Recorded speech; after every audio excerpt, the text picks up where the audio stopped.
திருமணத்திற்கான பரிகாரங்கள் நிறைய பேருக்கு இன்னைக்கு 40 வயசு 45 வயசு 50 வயசு வரையும் திருமணம் ஆகாமல் இருக்குது.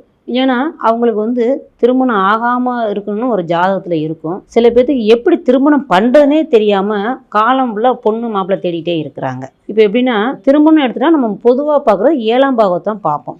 7ஆம் பாகம் களத்திர ஸ்தானத்தில் ஒரு ஆணாக இருந்துச்சு அப்படின்னு நம்ம எடுத்துக்கிட்டோம்னா அந்த ஆணுக்கு சுக்கிரன் சூரியன் சந்திரன் மிக வலுவாக இருக்கணும். மிக வலுவாக இருந்துச்சு அப்படின்னு சொன்னாவே அந்த ஆண்மகனுக்கு திருமணம் கண்டிப்பாக நடக்கும். இப்போ எனக்கு 40 வயசு ஆச்சுமா, கல்யாணமே ஆகலை அப்படின்னு நீங்கள் நினச்சிங்கன்னா உங்களுடைய ஜாதகத்தில், அதாவது கோச்சார நிலை, அதாவது ராசி கட்டம் அம்ச கட்டம், உங்களுடைய ராசி கட்டத்தில் உங்களுடைய கிரகங்கள் எப்படி இருக்குன்னு பார்க்கணும்.